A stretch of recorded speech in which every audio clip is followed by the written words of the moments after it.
Hello everyone, welcome to Cams club. देखो, इससे last वाली वीडियो में हमने क्या किया था, हमने डिस्कशन किया था एवरेज रेट और इंस्टेंटेनियस रेट के बारे में। मैंने आपको बताया था कि एवरेज रेट जो हम लेते हैं for the long time interval, और जो इंस्टेंटेनियस रेट लिया जाता है वो किसी पर्टिकुलर इंस्टेंट ऑफ टाइम के लिए लिया जाता है। स्टार्टिंग में मैंने आपको एक एग्जांपल दिया था कार ड्राइविंग का, जिसमें ओडोमीटर का मैंने आपको बताया था स्टार्टिंग में क्या है, जो हमारा जो रेट निकला था वो 9 to 11 के बीच में मैंने आपको एग्जांपल दिया था। टाइमिंग 9 to 11 है और जो आपका रेट निकला है वो क्या है, एवरेज रेट। लेकिन उस 2 घंटे के बीच में मैं आपको ये बता दूं कि गाड़ी की स्पीड कभी कम हुई है कभी ज्यादा हुई है, तो उस टाइम पे किसी पर्टिकुलर इंस्टेंट ऑफ टाइम पे जो रेट निकलेगा वो क्या निकलेगा, इंस्टेंटेनियस रेट। फिर हमने ग्राफ भी ड्रॉ किया था, पर उसको एक बार फिर से देखते हैं, रिविजन हो जाएगा और इंस्टेंटेनियस रेट को आगे क्लियर करते हैं। ठीक है, हमने इंस्टेंटेनियस रेट हमने नहीं किया था ना, तो उस इंस्टेंटेनियस रेट पे चलने से पहले एक बार एवरेज रेट का ग्राफ फिर से देखते हैं, फिर इंस्टेंटेनियस की तरफ प्रोसीड करते हैं। हमें ये तीनों चीजें पढ़नी है आज, average rate, instantaneous rate and third one is the initial rate. Clear? अब देखो, हम सबसे पहले ग्राफ बनाते हैं। हमने क्या ग्राफ बनाया था, कॉन्सेंट्रेशन वर्सेस टाइम का ग्राफ बनाया। कॉन्सेंट्रेशन वर्सेस टाइम ग्राफ बनाया। हमने बोला रिएक्टेंट की कॉन्सेंट्रेशन क्या हो रही है, डिक्रीज। रिएक्टेंट की कॉन्सेंट्रेशन क्या होती है, डिक्रीज, और प्रोडक्ट की कॉन्सेंट्रेशन क्या होती है, इंक्रीज। मैंने ये रिएक्टेंट्स के लिए बनाया। रिएक्टेंट की कॉन्सेंट्रेशन टाइम के साथ क्या हो रही है, इंक्रीज हो रही है, डिक्रीज हो रही है। ठीक है, अब देखो यहाँ से हम एक लाइन ड्रॉ करते हैं। ठीक है, ये देखो, अब यहाँ से मैंने एक लाइन ड्रॉ करी, यहाँ से करी मैंने। अब ये देखो, ये क्या हुआ, ये जो मैंने एक लाइन ड्रॉ करी, ये T1 टाइम पे इसकी कॉन्सेंट्रेशन क्या है, C1। यहाँ से मैंने किया T2 टाइम पे इसकी कॉन्सेंट्रेशन क्या निकली, C2। आपको एवरेज रेट निकालना है, तो देखो एवरेज रेट कैसे निकलेगा। एवरेज रेट क्या होगा, हमने क्या कहा था, एवरेज रेट चेंज निकालते हैं। पहली बात तो हम रिएक्टेंट्स के लिए लिख रहे हैं, नेगेटिव साइन आता है, आपको बताया रिएक्टेंट्स के लिए नेगेटिव आता है, क्योंकि रिएक्टेंट्स में reactant decrease in the concentration of reactant है, तो आगे नेगेटिव साइन आएगा। नेगेटिव डेल्टा सी लिखो डिवाइडेड बाय डेल्टा टी लिखो। ऊपर क्या था, decrease in concentration of reactants by change in time, तो क्या हुआ, आगे नेगेटिव है, पर हमें क्या होता है, फाइनल माइनस इनिशियल बताया था। फाइनल क्या है, C2, इनिशियल क्या है, C1। ऐसे ही यहाँ पे देखो, फाइनल क्या है आपका T2, इनिशियल क्या है आपका T1 है। इतना क्लियर? आगे नेगेटिव साइन लगा है। अब एक बात ध्यान दो, एक बात का ध्यान दो, यहाँ देखो C1 ज्यादा है C2 से, C1 ज्यादा है C2 से, तो ये जो ब्रैकेट के अंदर जो आंसर आएगा वो नेगेटिव में आएगा, और बाहर मैंने नेगेटिव लगा रखा है। ठीक है, देखो इस तरीके से भी समझो कि यहाँ जो आंसर आएगा वो नेगेटिव में आएगा, बाहर हमने नेगेटिव लगाया, नेगेटिव नेगेटिव हो गया पॉजिटिव, क्योंकि अगर मैं बाहर नेगेटिव ना लगाती तो मेरी स्पीड क्या, रेट ऑफ रिएक्शन या फिर स्पीड ऑफ रिएक्शन क्या आता, नेगेटिव में आता। अगर मैं ये नेगेटिव ना लगाऊं तो ये जो आंसर आएगा C1 ग्रेटर देन C2 है, तो ऊपर नेगेटिव में आएगा। और मैंने आपको बताया भी था लास्ट में कि rate of reaction, speed of reaction कभी भी नेगेटिव नहीं हो सकता है, तो इसलिए आपको रिएक्टेंट्स के केस में आपने यहाँ लगाया, आपको आगे नेगेटिव का साइन लगाना पड़ेगा, क्योंकि रेट ऑफ रिएक्शन कभी भी नेगेटिव नहीं हो सकता है, तो इसलिए आपने आगे क्या लगाया, नेगेटिव का साइन लगाया। ये आपने क्या निकाला, क्या निकला हमारा ये एवरेज रेट ऑफ रिएक्शन। इसी तरह से एक बार हम देखते हैं प्रोडक्ट्स के लिए, हम लिखें प्रोडक्ट्स के लिए मैं ग्राफ ड्रॉ करूं, हमने किया भी है, हमने पहले मैंने एक साथ आपको बना के दिखाया था वहां पे एक ही ग्राफ में, ये डिक्रीज बनाया, वहाँ इंक्रीज बनाया। अब देखो कॉन्सेंट्रेशन वर्सेस टाइम का मैं ग्राफ बनाऊं प्रोडक्ट्स के लिए, कैसे बनाया था हमने लास्ट वीडियो में, प्रोडक्ट की कॉन्सेंट्रेशन इंक्रीज होती है, तो देखो प्रोडक्ट्स की कॉन्सेंट्रेशन स्टार्टिंग में कुछ भी नहीं थी, लेकिन टाइम के साथ साथ प्रोडक्ट की कॉन्सेंट्रेशन क्या हो गई, इंक्रीज हो गई। अब देखो यहाँ पर जब हम ग्राफ बना रहे हैं, तो देखो C1, T1 टाइम पे C1 कॉन्सेंट्रेशन है इसकी, T2 टाइम पर इसकी कॉन्सेंट्रेशन है, कितनी कॉन्सेंट्रेशन है T2 टाइम पे, C2 कॉन्सेंट्रेशन है। ठीक है, T2 टाइम पर फिर कॉन्सेंट्रेशन है C2।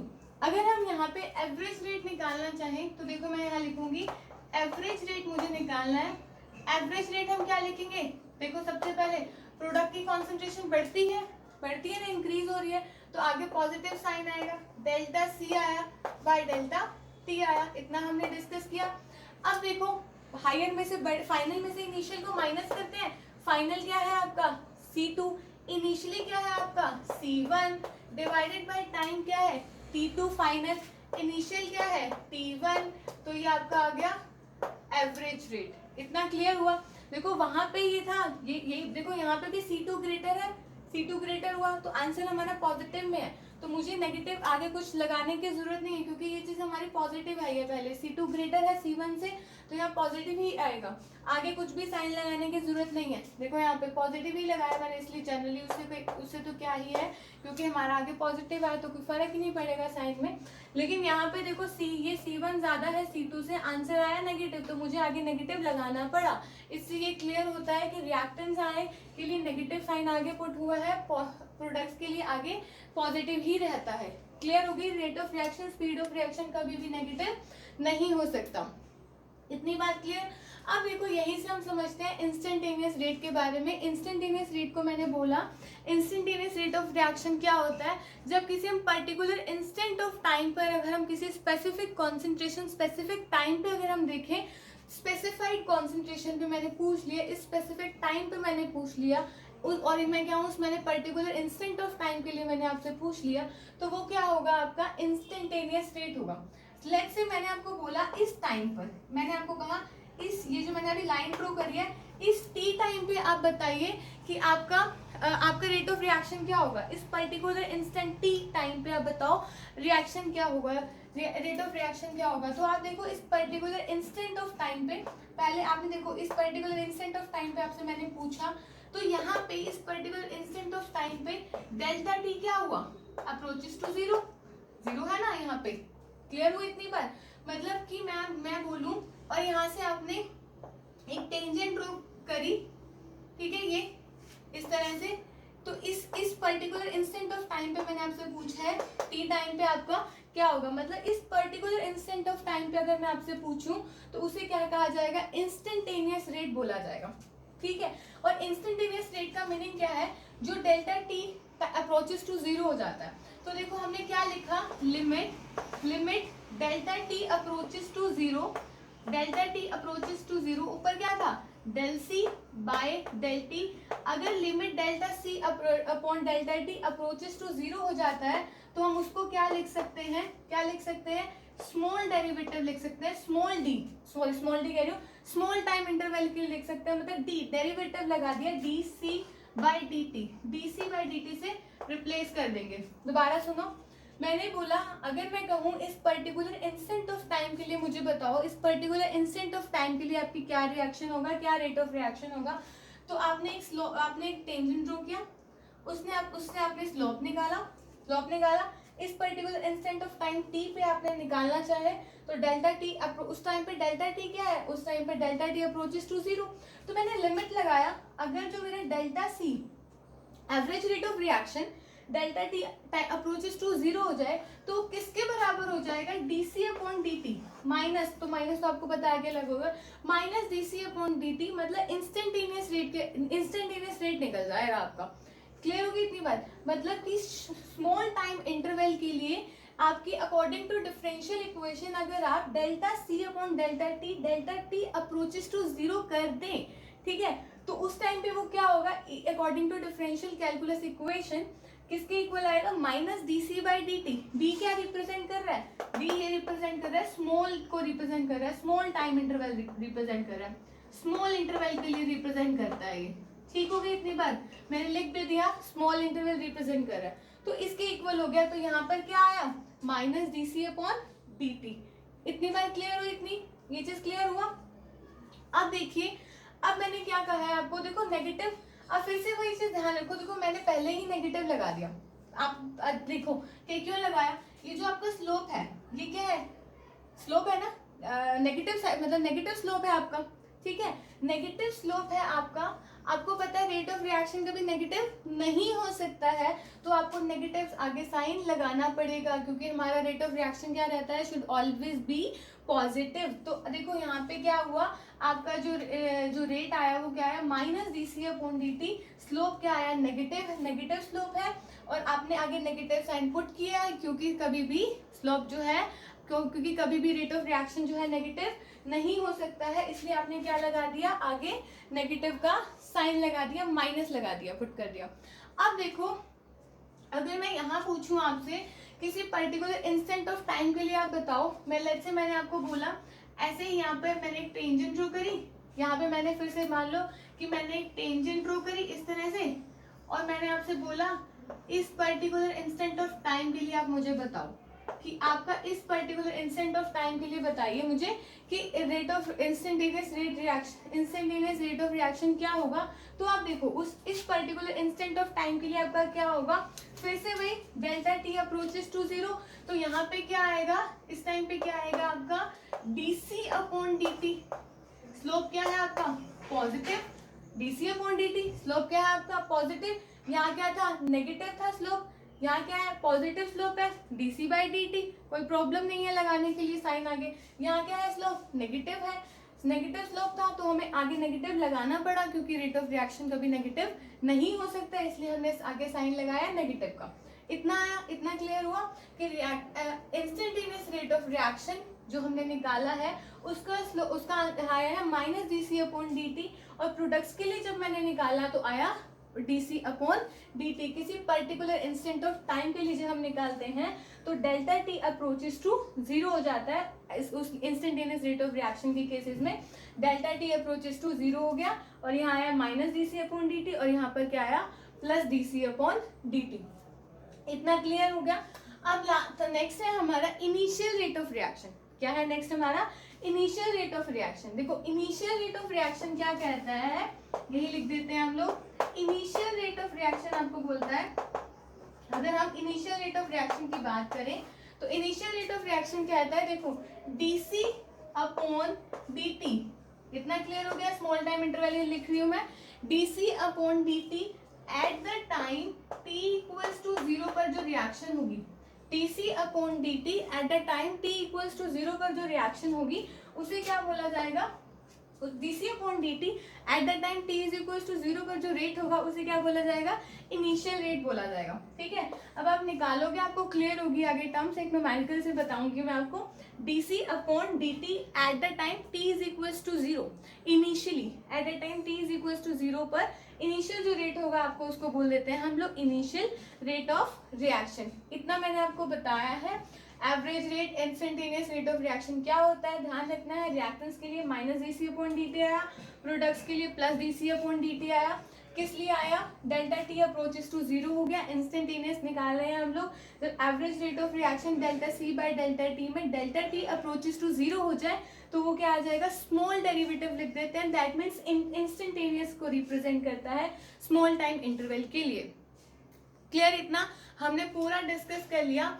Average rate of reaction, instantaneous rate of reaction and initial rate of reactions के बारे में हमने कंप्लीटली डिस्कस कर लिया है। अब हम स्टार्ट करते हैं इसी के ऊपर। अब नेक्स्ट स्टार्ट करते हैं हम लोग एक्सप्रेशन ऑफ रेट, इस तरह से लिखते हैं।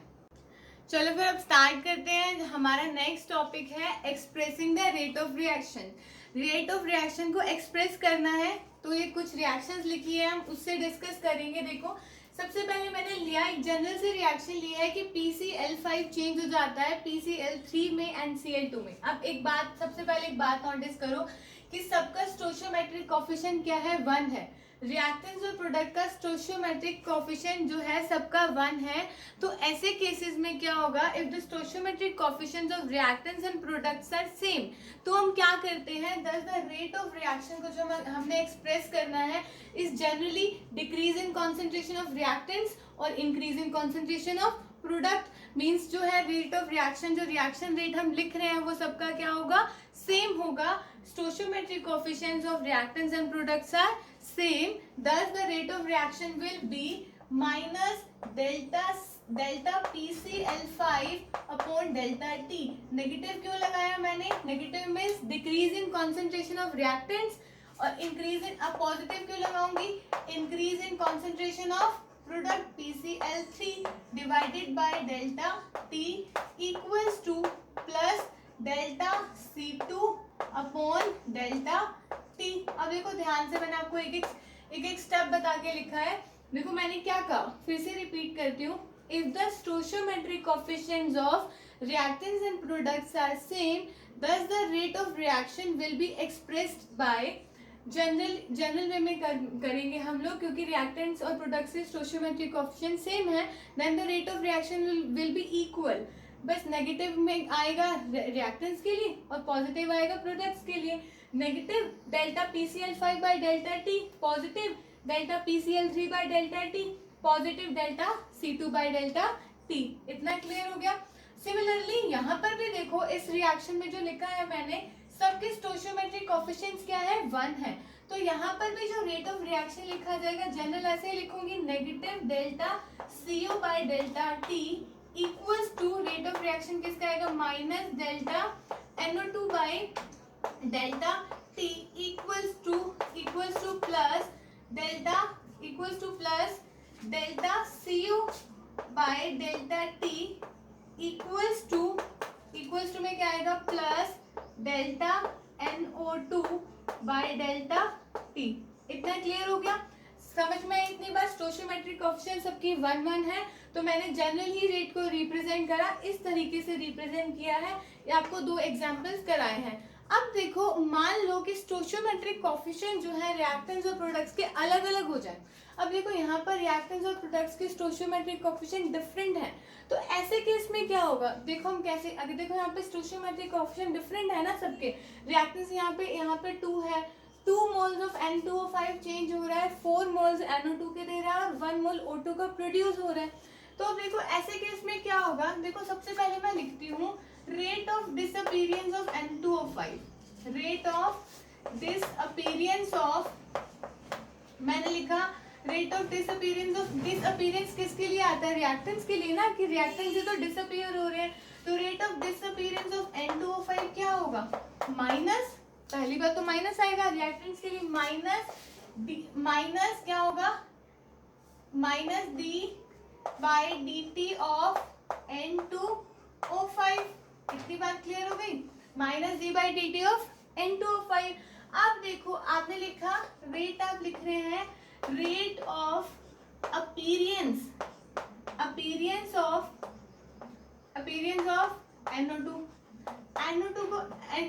NO2 को रिप्रेजेंट अपीयरेंस करेंगे, rate of appearance of NO2 का लिखा जाएगा। तो क्या होगा, देखो प्लस रिप्रेजेंट करेगा प्रोडक्ट्स के लिए, फिर क्या है d बाई dt ऑफ, क्या हो गया, NO2। क्लियर हो गया। देखो मैं जनरली यहाँ मैंने d लिखा है, वो देखो वो तो रेट को रिप्रेजेंट कर रहा है ना, मैंने आपको बताया कि d क्या रिप्रेजेंट करता है स्मॉल टाइम इंटरवल के लिए, डेल्टा क्या रिप्रेजेंट करता है लार्ज टाइम इंटरवल के लिए, वो हम रेट को ही रिप्रेजेंट कर रहे हैं। क्लियर इतनी बात। अब क्या है, अगर हम अब लिखेंगे rate of appearance of O2, ठीक है, rate of appearance of O2 लिखा तो क्या आया, देखो प्लस में d बाई dt ऑफ किसका लिखेंगे, O2 का। अब देखो, अब यहाँ पे रेट ऑफ रिएक्शन जो है आपका क्या बनेगा, दस रेट ऑफ रिएक्शन हम क्या लिखेंगे, ऐसे केसेस में जहाँ पर स्टोइचियोमेट्रिक कोएफिशिएंट डिफरेंट होते हैं, रिएक्टेंट्स और प्रोडक्ट के स्टोइचियोमेट्रिक कोएफिशिएंट डिफरेंट होते हैं, तो आपको उस केसेस में क्या करना है, जो भी आपका रेट ऑफ रिएक्शन होगा divided by stoichiometric coefficient. Simple सी बात, मैं दोबारा रिपीट करती हूँ, ऐसे केसेस जहां पर स्टोइचियोमेट्रिक कोएफिशिएंट डिफरेंट हो, उस केसेस में आपका रेट ऑफ रिएक्शन जो आप लिखोगे डिवाइडेड बाय आपने स्टोइचियोमेट्रिक कोएफिशिएंट करना है। जैसे कि मैंने लिखा, अब आपका रेट ऑफ रिएक्शन आप लिखोगे तो आपने लिखा माइनस, पहले बार लगाओ 1/2, स्टोइचियोमेट्रिक कोएफिशिएंट से डिवाइड करेंगे d by dt of N2O5। इतनी बार क्लियर।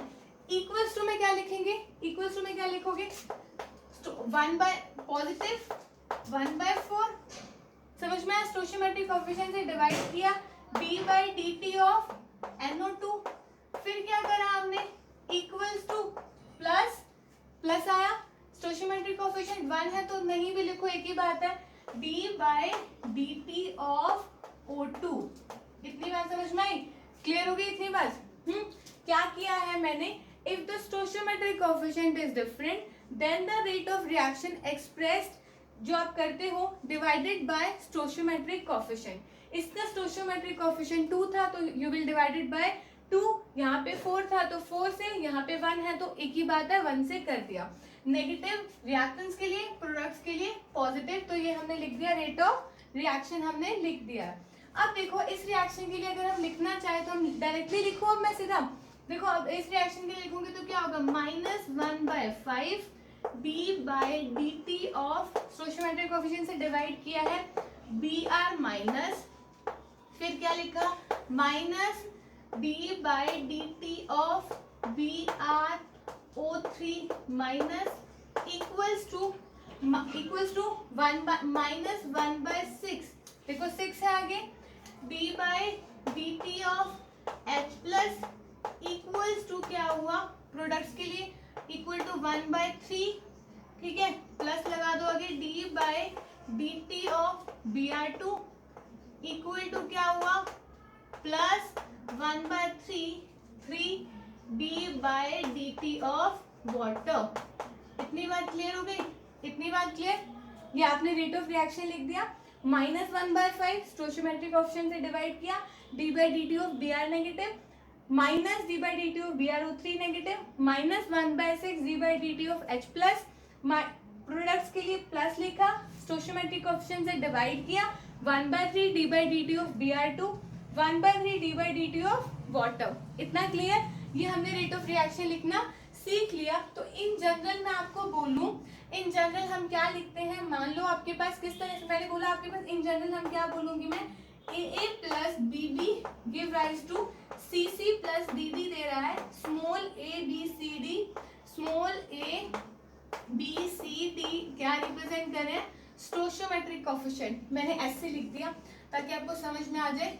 ABCD क्या है, ये A और B capital A capital B reactants हैं, capital C capital D products हैं।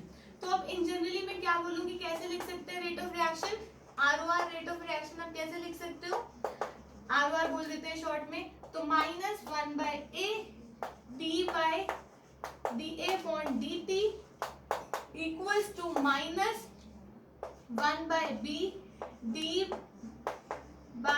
d/dt equals to +1/C d/dt of C equals to 1/D d/dt of D। इस तरह से हमने रिप्रेजेंट कर लिया है, यहाँ पे प्लस आएगा आगे, इस तरह से हमने रिप्रेजेंट कर लिया है रेट ऑफ रिएक्शन को। अलग अलग एग्जांपल से हमने देखा है। अब चलो फिर आगे क्या करेंगे, न्यूमेरिकल्स करते हैं इसी के ऊपर, वो करेंगे हम नेक्स्ट वीडियो में।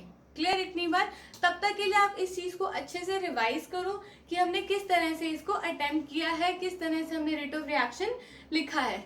रिवाइज करना है, rate of reaction divided by stoichiometric coefficient से हम लिखेंगे।